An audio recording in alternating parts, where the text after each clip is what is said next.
Bonjour bien-aimés en Christ, c'est avec un réel plaisir que je vous retrouve sur les www.arc-en-ciel-tv.com.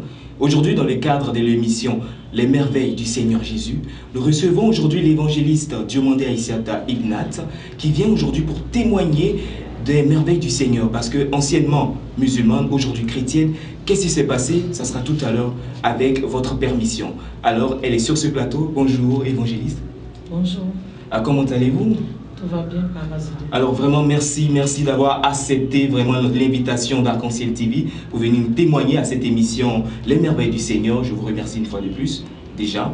Alors tout à l'heure, vraiment on aimerait savoir, parce que lorsqu'on voit un tel témoignage de la vie musulmane à la vie chrétienne, vraiment il y a beaucoup de choses qui se font entendre. On aimerait savoir, depuis quand est-ce que vous êtes musulmane? Depuis ma naissance, et cela a duré au moins 22 ans. 22 ans. Oui. Et comment est-ce que ça s'est passé, la religion? La religion, vraiment, c'était toute la famille entière, le père et la mère. Et vraiment, la religion musulmane, c'est une éducation. Dès le bas âge? Oui, dès le bas âge. Et c'est comme si on t'imputait quelque chose que tu dois vraiment accepter et vivre la chose. Donc c'était un peu ça la religion musulmane. Alors depuis votre naissance jusqu'à 22 ans, quels ont été vraiment les faits marquants? Vous avez participé à des événements musulmans et tout ça? Oui, pendant les moments de jeûne, on prenait les moments de jeûne et il y avait, comme on l'appelait, les nuits du destin. Oui, oui. On partait aux nuits du destin, aller faire les cérémonies, les sacrifices avec les parents.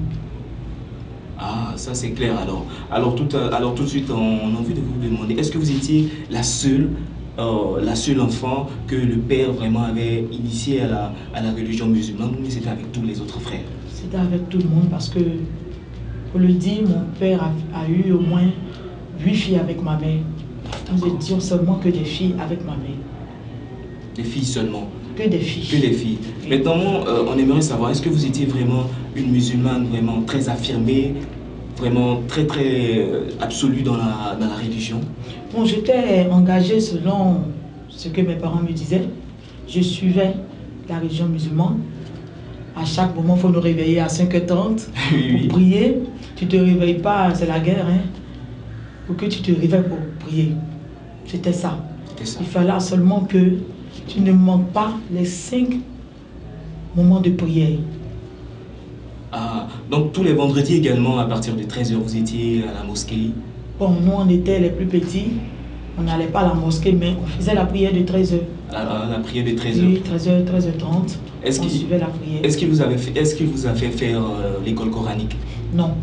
Mais il a emmené ses frères qui vraiment ont fait l'école coranique à nous enseigner comment vivre la religion musulmane, comment prier, comment ne pas manquer à la prière et comment marcher avec cette éducation. Avec cette éducation. Oui. Et là, vous étiez dans quel quartier? Nous étions à Yopougon, à la Sikoji, communément, comme les gens le disent, le pont Vagabond. Non, bientôt avec l'émergence, il ne sera plus vagabond. Il sera plus vagabond. Ça sera un pont émergent comme tous les autres. Alors, on aimerait savoir, parce que c'est depuis votre naissance jusqu'à l'âge de 22 ans. Alors, c'est vrai que lorsque vous étiez toute jeune, vous n'avez pas eu le temps, je dirais même, d'aller à la mosquée. Mais est-ce que vers l'âge de 19 ans, 20 ans, vous avez pu mettre une fois les pieds dans une mosquée? Oui, j'ai mis les pieds dans une mosquée. Pendant les jours de la Tabaski, j'allais souvent avec ma mère parce que toute la famille doit y aller. Comme d'autres restaient à la maison pour préparer, souvent on accompagnait les parents pour voir comment ça se passe, la prière. La prière. Alors tout de suite, il y a quelque chose qui me vient à la tête. Pourquoi vous avez choisi l'âge de 22 ans? L'âge de 22 ans, pourquoi pas 21 ans, pourquoi pas 19 ans, vraiment pour vous séparer de la religion musulmane? Bon, c'est pas parce que j'ai choisi. Ah bon? Je n'ai pas choisi. C'est une grâce pour moi. Sinon, je n'ai pas choisi. Alors expliquez-nous cette grâce alors. Loin de là, j'avais pas cette idée-là même de devenir chrétienne un jour. C'était le dernier de mes soucis, d'être chrétienne. Donc vous vous sentez vraiment à l'aise dans la religion musulmane? Oui, je marchais dans la religion musulmane. C'était un peu difficile parce que nous étions des enfants. Quand tu vois que le Père t'écrit là-dessus, est-ce que tu as prié? Est-ce que tu as fait ceci, cela? Il ne faut pas sortir de la maison, il ne faut pas faire certaines choses. Oui, c'était un peu dur compte tenu de l'âge. Oui, oui. Mais dit que un jour j'ai songé même être chrétienne. Vraiment ça, c'est faux. C'est faux. Oui. Alors, bon, ce qui est vrai, c'est que c'est après l'âge de la majorité, 21 ans, que le déclic apparemment s'est produit. Alors, comment est-ce que ça s'est passé? C'est que un matin... Un matin? Oui. J'étais au travail. Oui. Et je suis allé manger quand il était midi. Et j'ai croisé un homme dans ce lieu-là. Oui. Dans ce restaurant. C'était à Nyango, ici à gauche. Quand j'ai croisé l'homme et on a commencé à marcher ensemble. Et voici que nous sommes devenus des amis. D'accord. Et dans notre marche, il est avéré que, comme on le dit, je suis tombée enceinte. Ah, d'accord.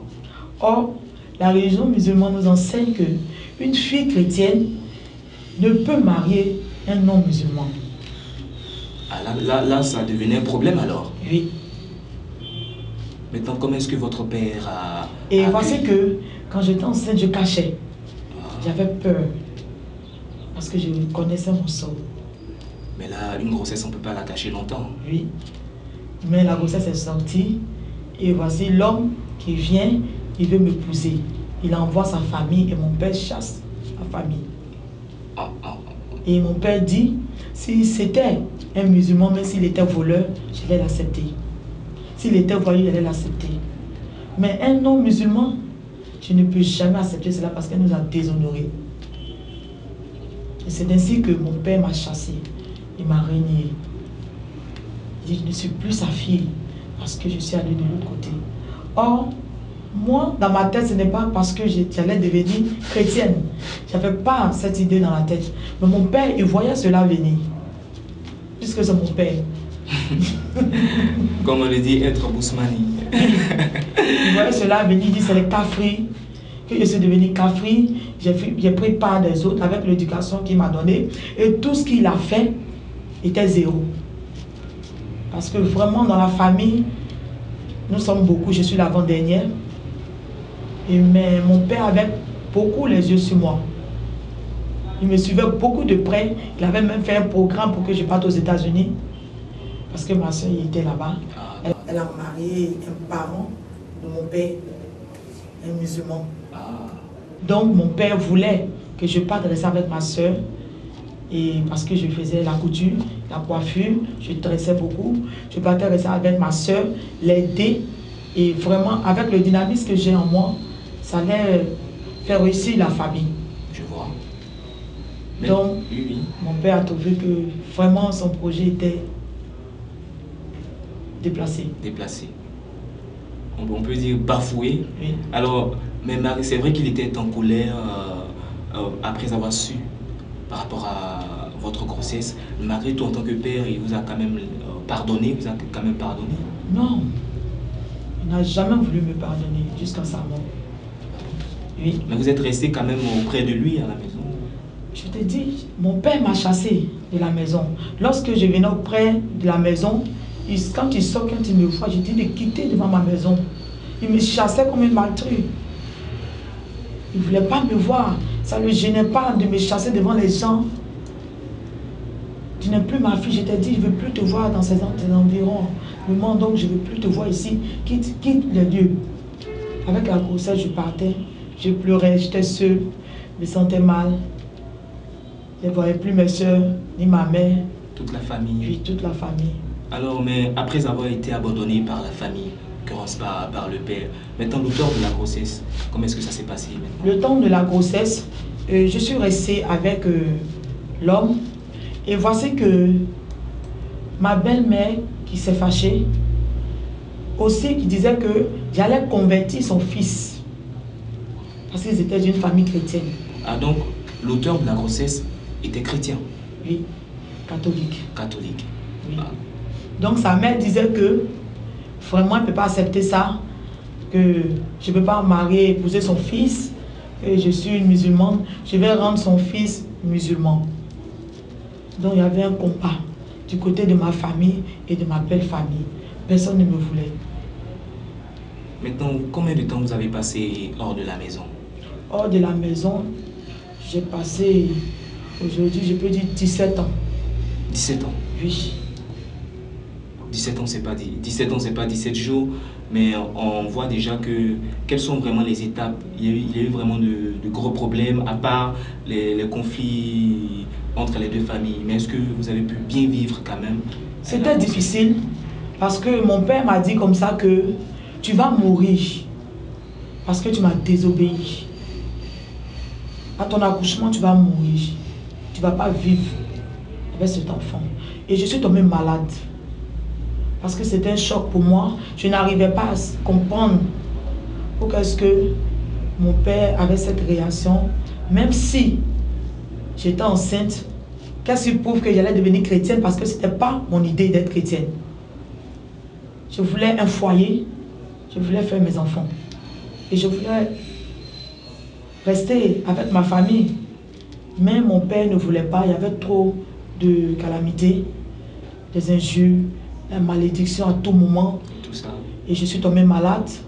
Pendant la grossesse, les 9 mois sont arrivés, je n'arrivais pas à coucher. Je me sens, il y a eu 10 mois de grossesse. 10 mois.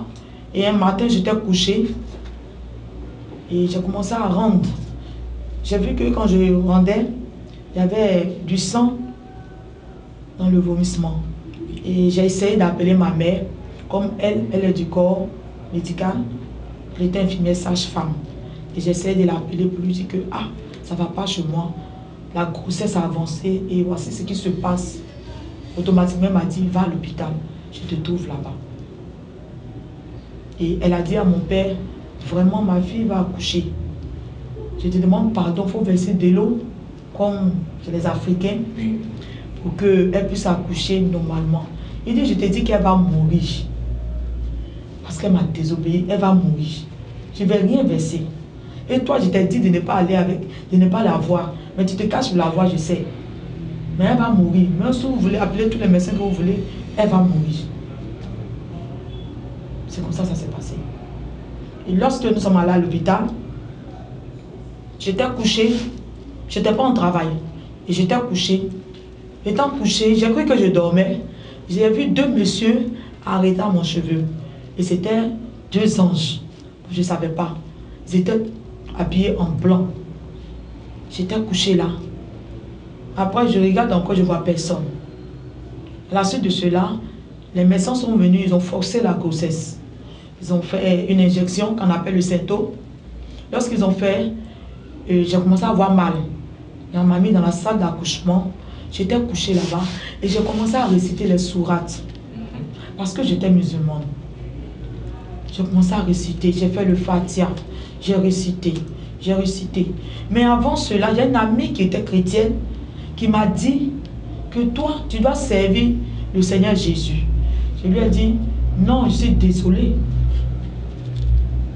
Je ne peux pas accepter ça.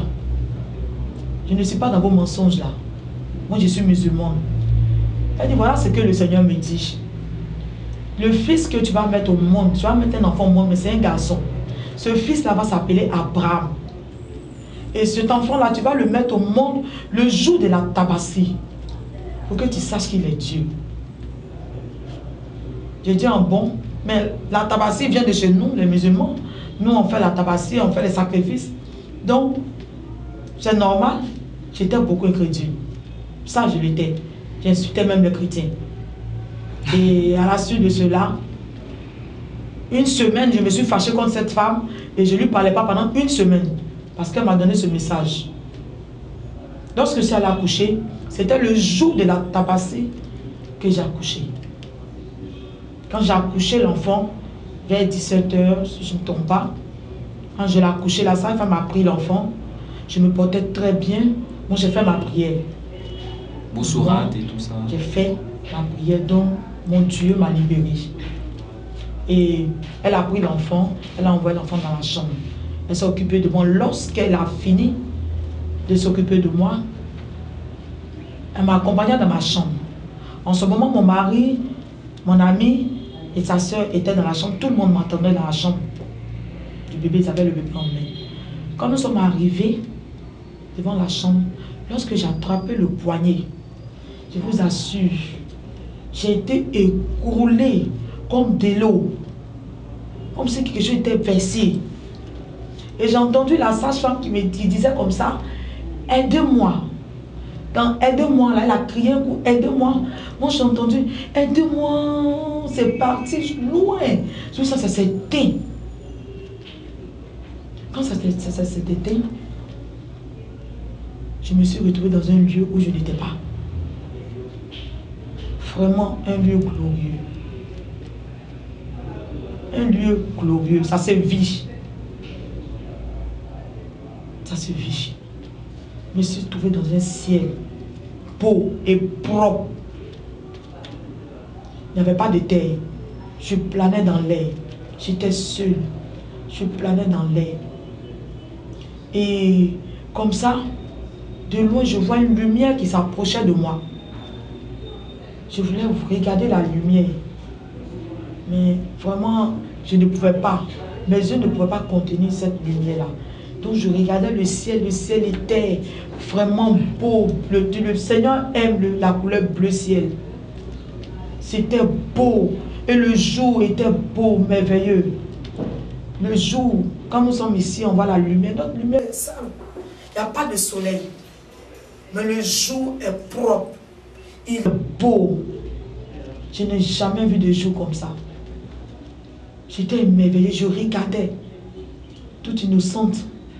Je planais dans l'air. Et cette lumière s'approchait de moi. Tellement qu'elle était proche, j'ai baissé la tête. Et j'entends une voix qui m'appelle, ma fille. Une voix douce qui m'a libérée. Une voix que je n'ai jamais entendue de ma vie. Une voix remplie de paix, de tranquillité. Quand j'étais enceinte, j'étais beaucoup fatiguée. Je ne dormais pas. Mais il y avait une tranquillité ce jour-là, quand j'ai entendu cette voix.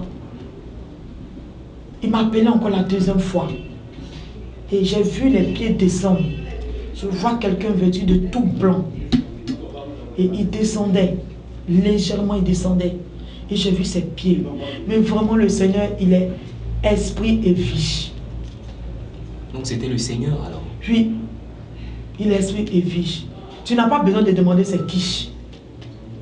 Parce qu'automatiquement, ton âme même est convaincue. Ton âme te dit qui il est. Donc j'étais là, je regardais, je voyais les pieds, je regardais, j'étais pressée pour voir le visage de cette personne qui descendait. Mais je savais que c'est la paix qui descendait. Parce qu'en même temps, je ressentais une paix, une vie en moi. Parce que je n'avais pas de vie. Sans le savoir, je n'avais pas de vie. Et le Seigneur, et la gloire de Dieu, Dieu descendait dans toute sa gloire. J'ai vu son vêtement, il était blanc comme neige. Un beau vêtement, blanc.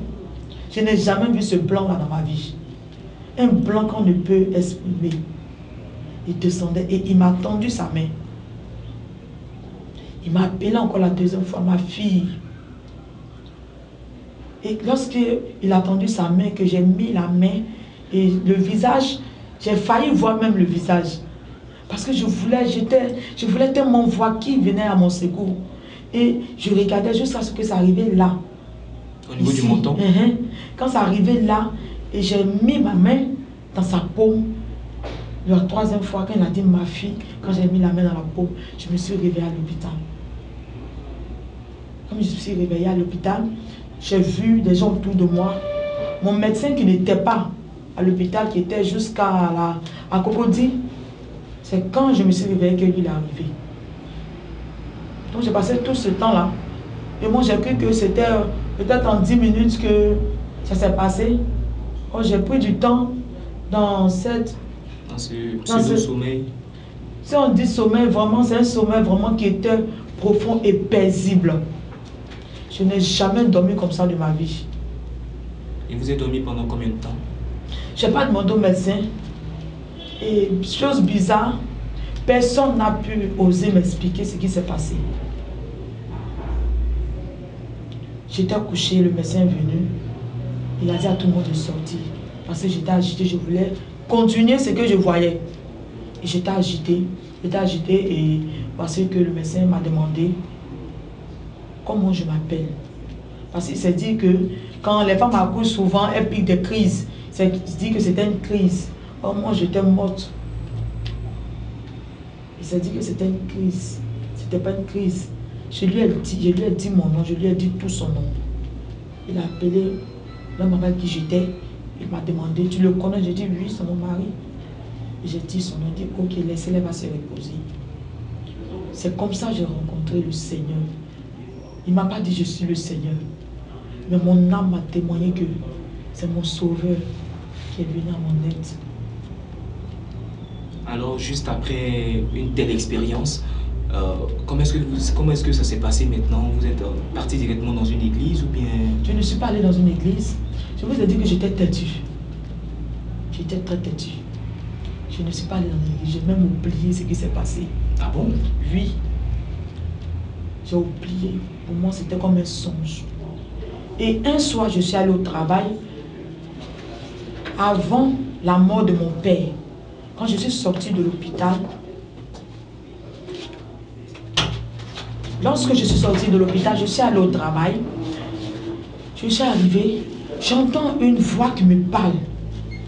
Je dis, mais ça c'est quoi encore? Qu'est-ce qui me parle? Et la voix me dit, prends le livre de 1 Corinthiens, verset 14. Je dis, 1 Corinthiens là c'est quoi? En ce moment je ne lisais pas la Bible. Je ne connais pas 1 Corinthiens, mais 1 Corinthiens c'est quoi? Demandez de 1 Corinthiens. Moi je ne sais pas c'est quoi qu'un Corinthien. Et je demandais à ma collègue comme ça que, mais 1 Corinthien là, ça veut dire quoi? Elle dit non, que c'est un passage biblique. Que 1 Corinthiens c'est un passage biblique, que c'est une parole que le Seigneur te donne. Et en ce moment, je commençais à sentir quelque chose en moi et je tremblais dans mon être intérieur. Mais c'était dû à quoi, à votre avis? Bon, je ne sais pas. Et quand je tremblais, comme ça, je veux crier Jésus. Je veux crier pour me libérer parce que j'étais comme si j'étais angoissée. Je veux crier pour être libérée. Et j'entends, si tu cries Jésus, tu vas être libéré, c'est ton sauveur. Je dis, ah bon, c'est mon sauveur. Et il y a une dame qui est venue me voir, qui était chrétienne, je l'ai coiffée et je lui ai expliqué le problème que j'avais. Et elle a commencé à m'exhorter. Le soir, lorsque je suis rentrée à la maison, j'ai demandé à mon amie qui était avec moi, qui m'a pris à l'hôpital, c'est elle qui m'a donné la révélation. Puis voilà ce qui se passe, je l'ai fait asseoir, j'ai dit, mais voilà ce qui s'est passé dans la journée. Et puis elle m'a dit comme ça que, tu te rappelles, lorsque tu as couché, tu étais tombée, évanouie. J'ai dit, j'étais tombée, oui. Aussitôt, ça a commencé à venir comme un fume. J'ai commencé à voir les visions en même temps de tout ce qui s'est passé quand je suis tombée. Et j'entends la voix qui me dit, je t'ai ramené de la mort à la vie. Je dis, oh bon, voilà ce que j'entends. Et c'est comme ça que j'ai commencé à entendre les paroles. Je t'ai ramené de la mort à la vie. C'est moi l'Éternel. C'est moi ton Dieu. Je dis à mon ami, ah, j'entends des paroles. Mais ça là, c'est pas fétiche. Ça là, c'est pas les génies qui me parlent. Parce que c'est les musulmans. Quand tu entends une voix, c'est que c'est les génies. Ah, d'accord. C'est les génies. Donc vous étiez la seule à entendre... Oui, j'entendais la parole. Et elle était assise, c'était une servante de Dieu, c'était une prophétesse. Elle était assise, elle ne faisait que sourire. Et maintenant, c'est moi, je commence à lui rendre le témoignage de ce qui s'est passé. Je dis, quand je suis tombée, j'étais morte. Je n'étais pas évanouie. Vous étiez morte en réalité. Je lui ai dit, j'étais morte, je n'étais pas évanouie. Que voici ce que j'ai vu. J'ai croisé quelqu'un. Et dans mon être intérieur, je recevais que c'était mon sauveur. Ça doit être votre Seigneur Jésus là. Quand j'ai dit qu'on s'est commencé, elle souriait. Elle dit, je t'ai dit que tu es une servante de Dieu. Depuis le sein de ta mère, le Seigneur t'a choisi. Mais tu ne veux rien entendre. C'est le temps de Dieu qui est arrivé maintenant. J'ai dit, bon, ok. Je suis allée m'acheter une Bible. J'ai gardé la Bible sur moi. J'ai commencé à lire un peu les psaumes. L'Esprit de Dieu me mettait à lire les psaumes. Je me repentais, psaume de repentance. L'Esprit de Dieu me guidait comment lire. Donc quand je lis, je peux rester 2 heures du temps en genoux, en train de lire la parole de Dieu, parce que je dis, Dieu, il est Dieu, ça ne s'explique pas. Donc, si je dois lire sa parole, il faut que je me prosterne. Et c'est comme ça que je me prosternais. Et lorsque je finis de lire la parole de Dieu, je commence à recevoir des messages. Des gens du quartier, des gens de ma famille, ma belle famille même, qui ne voulaient pas de moi. Je commençais à recevoir les messages. Jusqu'à un matin, Dieu m'a envoyé chez eux pour aller prier pour eux. Au niveau de ta belle famille, oui, qui était catholique. Oui, qui ne voulaient même pas me recevoir, qui ne voulaient pas de moi. Je suis allé prier pour eux. Et je suis rentré chez moi. Et voici ce que Dieu m'a présenté.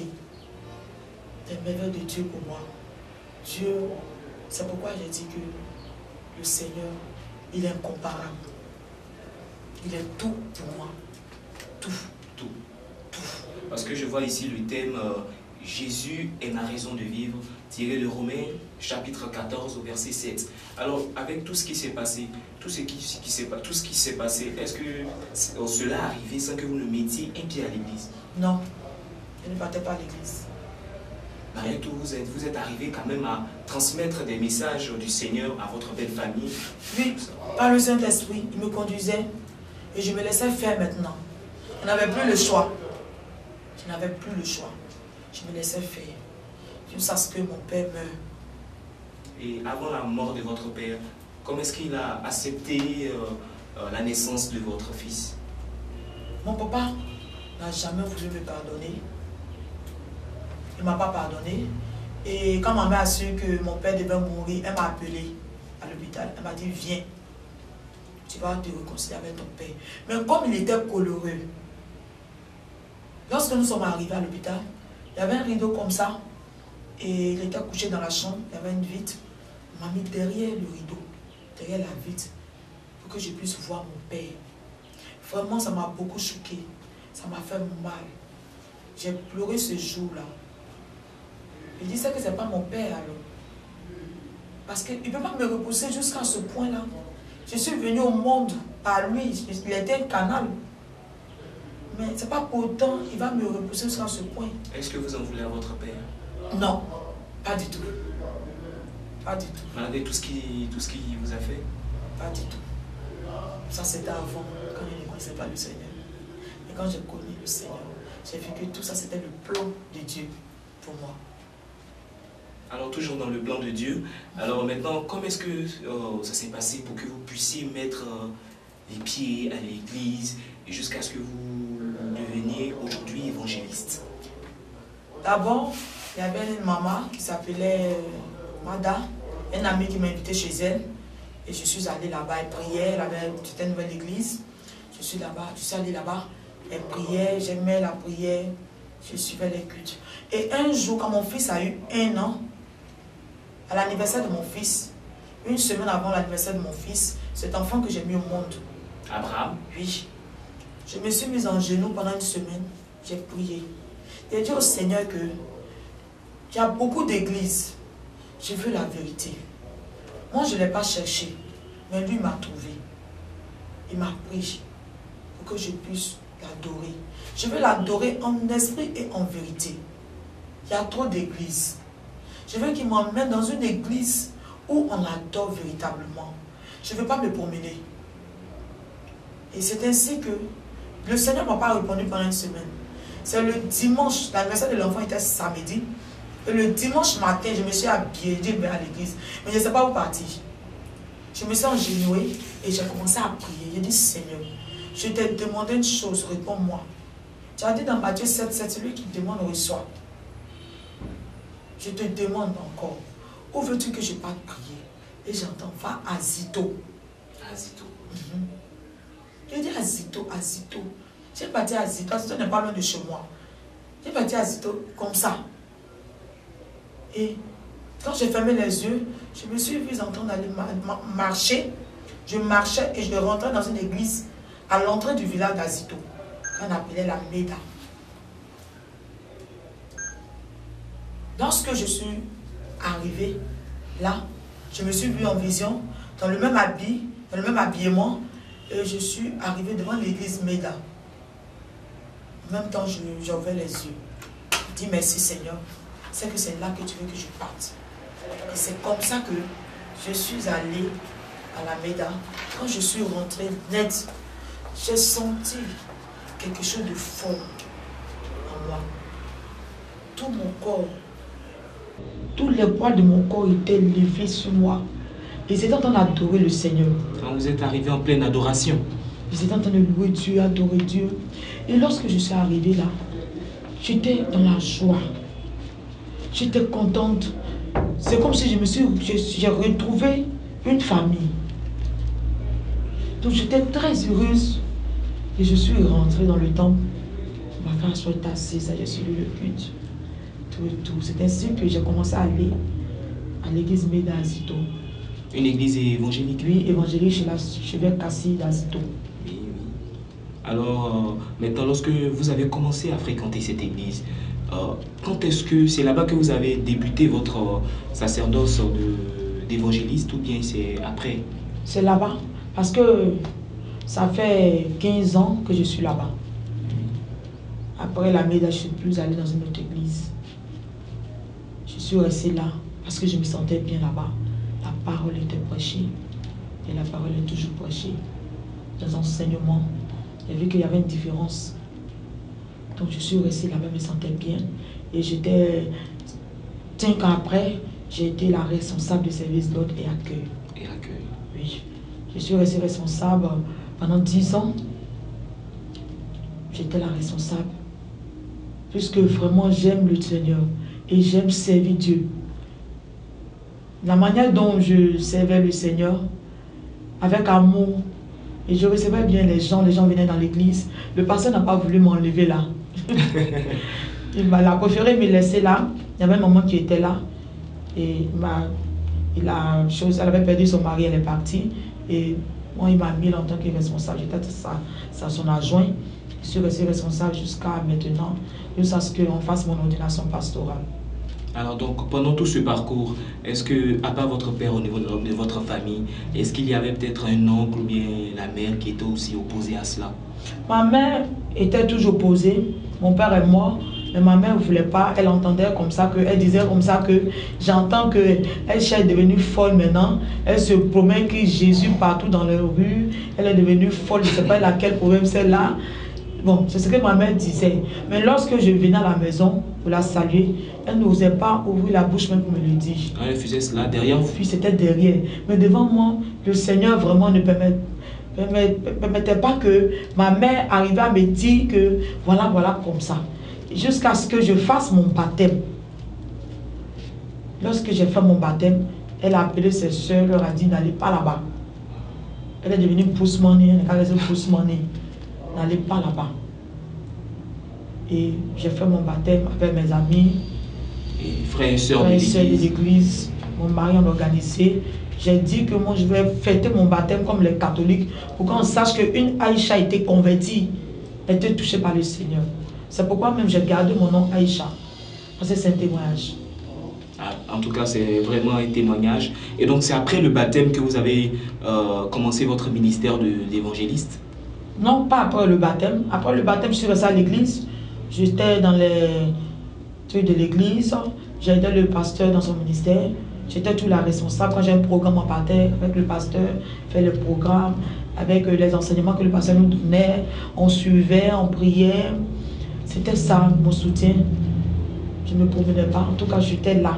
Parce que je sais que si le Seigneur m'a dit d'aller là-bas, il y avait un but à atteindre. En ce moment, je ne savais pas que j'étais une servante de Dieu. Mais je servais Dieu. Sans le savoir. Je le servais avec amour parce que je veux le servir. Il m'a donné la vie. Il mérite d'être servi. C'était ça pour moi. Tout simplement. Oui. Alors, donc c'est à partir de quand toujours dans le service à l'église, au niveau de votre responsabilité concernant le service d'ordre et accueil, c'est toujours, parce que vous m'aviez dit tout à l'heure que vous avez fait 17 ans à ce poste. 15 ans. 15 ans à ce poste, excusez-moi. Non, 10 ans à ce poste. 10 ans. Et j'ai fait 15 ans à la MEDA. Ah, 15 ans à la MEDA. Donc c'est après, donc c'est quand est-ce que vous avez su que vous étiez évangéliste? Je l'ai su par, ça fait maintenant 2 ans. 2 ans. Si je ne trompe pas. Je l'ai su par mon père spirituel, archevêque. C'était lors d'un programme de prière? Pas un programme de prière.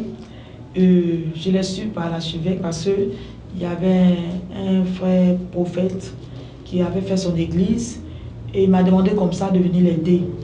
Bon, comme je ne pouvais pas dire aux vieux que le frère m'a invité pour aller l'aider, je me cachais un peu pour l'aider tellement j'aime servir le Seigneur. J'ai grillé un peu les étapes. Je suis allée aider le frère, refaire son église. Vraiment, je l'ai aidé à faire ses programmes. Voir vraiment le talent qui était en moi.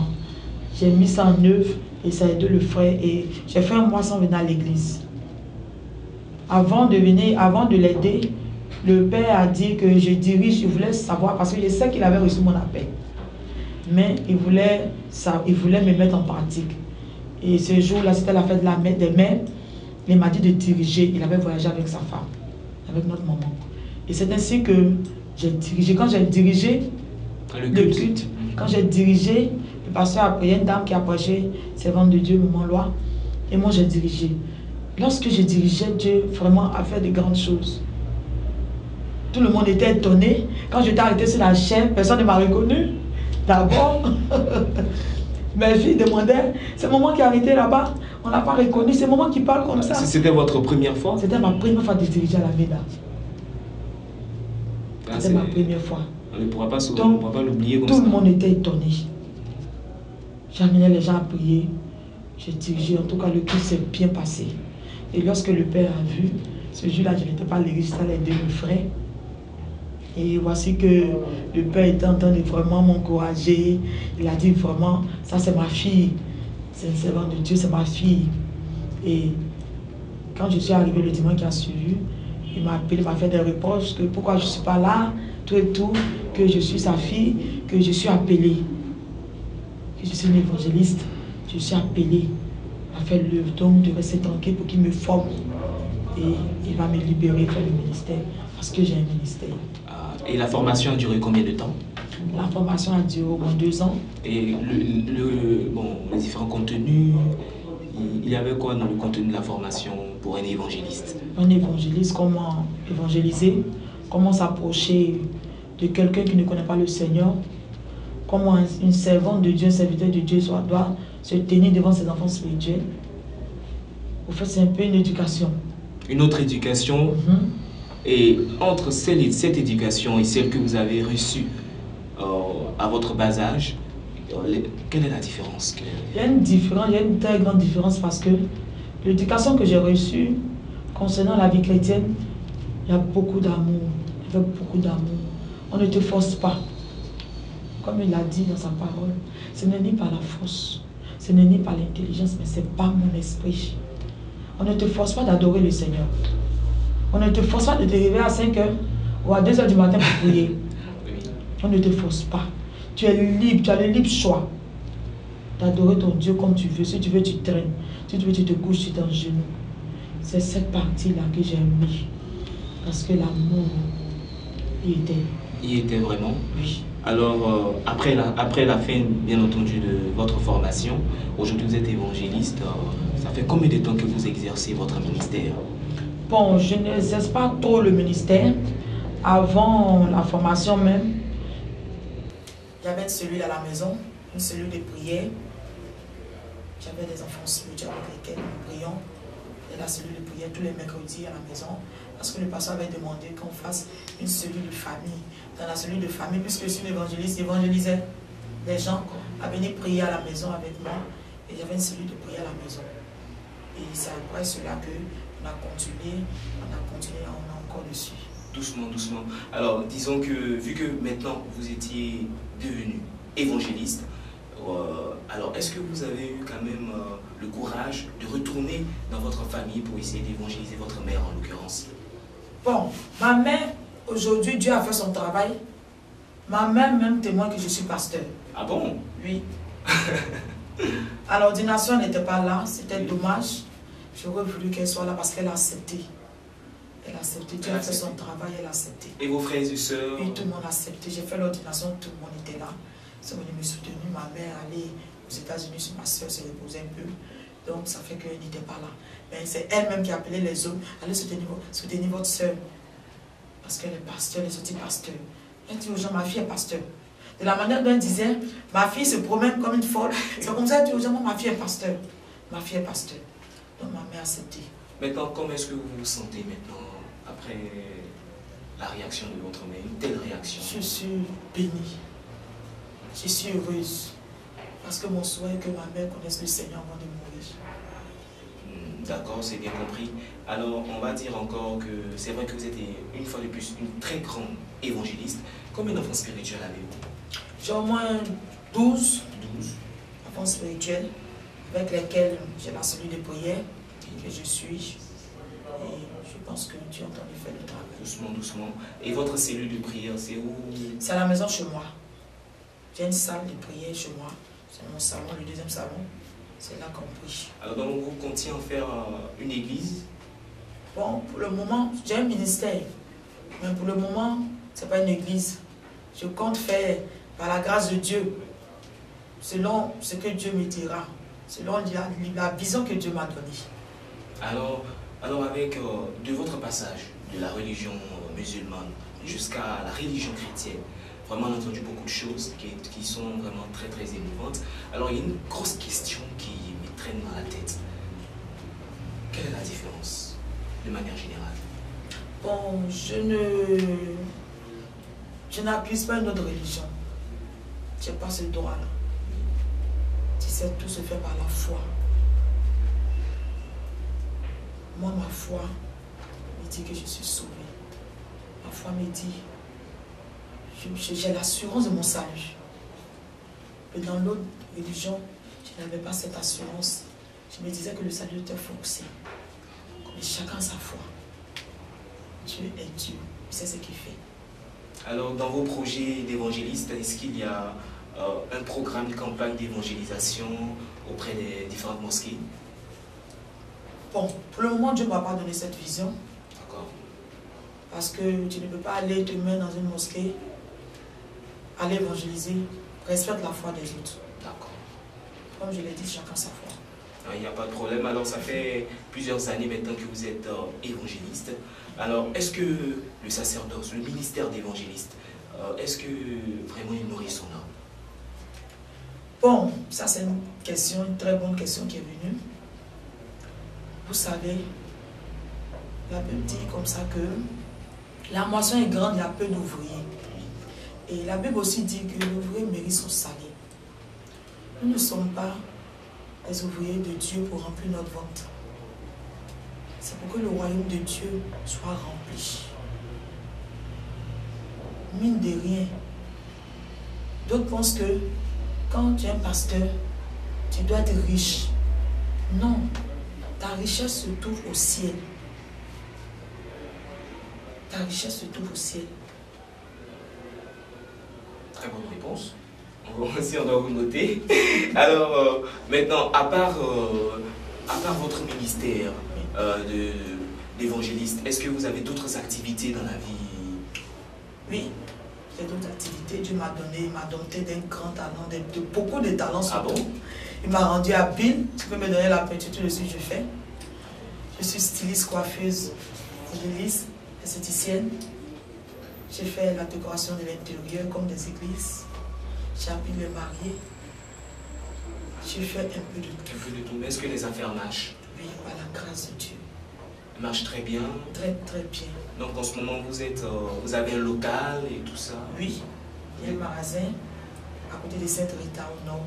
Doigt d'Ange A. À Niango Nord? Oui. Ah. Doigt d'Ange A. Rappelons que Niango Nord, c'est un quartier de la commune populaire de Yopougon ici, à Abidjan, bien entendu, parce que nous sommes suivis partout dans le monde entier. Une précision serait vraiment de taille. Alors, on va parler un peu de votre actualité. En ce moment, en tant qu'évangéliste, est-ce qu'il y a un programme en vue, une cellule de prière en vue pendant ce temps? Oui, il y a une cellule de prière en vue.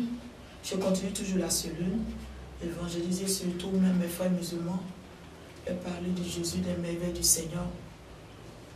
Et ceux-là même qui ne sont pas musulmans, je les exhorte aussi à venir au Seigneur Jésus. Les exhorter. Parce que tout à l'heure, lorsque vous êtes arrivé dans les locaux d'Arc-en-Ciel TV, vous avez dit « Jésus est ma raison de vivre ». Est-ce que Jésus continue d'être votre raison de vivre? Il est ma raison de vivre parce que je vis pour le Seigneur et je mourrai pour le Seigneur. Rien ne peut m'enlever ça dans la tête. Personne. Personne. Alors, tout à l'heure dans votre histoire, on avait entendu parler, vous avez énoncé le nom d'un homme, auteur de votre grossesse, le père d'Abraham, voilà, qu'on salue au passage. Aujourd'hui, est-ce que votre relation a été légalisée devant le Seigneur? Oui, ça a été légalisé devant le Seigneur. Nous sommes mariés. Ça fait maintenant 5 ans. 5 ans. Nous sommes mariés et nous avons 4 enfants. 4 enfants. Donc après Abraham, il y a Isaac, Ismaël. Il y a Ange Manuel, il y a Esther, Ah bon? il y a Axel. Est-ce qu'il y a Saül dedans? Non, il n'y a pas ça. Alors, toujours, on va parler un peu de votre vie matrimoniale maintenant en tant qu'évangéliste, créatrice de mode. Quelle éducation vous donnez à vos enfants? Les enfants sont des serviteurs de Dieu. Ah bon? Ma fille, elle chante Ah! l'éternel. Depuis quel âge déjà? Elle a maintenant, comment dirais-je, 21 ans. Oui. Elle passe le bac même. Elle est en oral, le bac G2. Et depuis, comment je peux le dire, 18 ans. 18 ans. 17 à 18 ans qu'elle chante le Seigneur. Et le fameux Abraham, qu'est-ce qu'il est devenu? Abraham, lui, c'est mon protocole. Ah bon? C'est lui, quand je fais mes tests pour prêcher, il m'aide à faire le test. Il aime beaucoup Dieu, il aime méditer la parole. Alors, qu'est-ce que vous voyez en lui devenir demain un grand bishop ou... Un grand bishop. Un grand bishop. Un grand homme de Dieu parce qu'il aime Dieu. Parce qu'il aime Et Dieu. son petit frère est un pasteur. Dans la batterie. Ah, vraiment, c'est une famille au complet, on va dire. Alors, nous arrivons au terme de cette émission. Vraiment, on aimerait savoir quel message, quel dernier mot pouvez-vous donner à tous ces auditeurs qui vous suivent, ces téléspectateurs, pardon. Ok. Je vous remercie pour cette interview. Je bénis le nom du Seigneur. Comme l'apôtre Paul pouvait le dire, je ne suis pas digne d'être servant de Dieu, mais c'est par la grâce de Dieu. Dieu, il se vit. Je pense que si tu es une situation quelconque comme pour moi, donne ta vie à Jésus. Parce qu'il te tend la main, comme il m'a tendu la main. Et avec Jésus, tout va bien. Rien ne se paie, rien ne se gâte. Tout est transformé et changé. Amen. Alors merci chers téléspectateurs d'Arc-en-Ciel TV. Nous sommes au terme de notre émission Les Merveilles du Seigneur. Moi c'est Désiré Alain. On a reçu aujourd'hui l'évangéliste Diomandé Aïchata Ibnat, voilà, épouse Kwame, voilà, à préciser. Alors c'était vraiment un réel plaisir pour nous de vous savoir, bien entendu, à l'écoute vraiment de Arc-en-Ciel TV. Moi, je vous donne rendez-vous très prochainement. Je t'ai accompagné techniquement par notre cadreur, bien entendu. Il s'appelle Romaric Kwasi. Moi, je vous donne rendez-vous très prochainement. Bye bye et que Dieu vous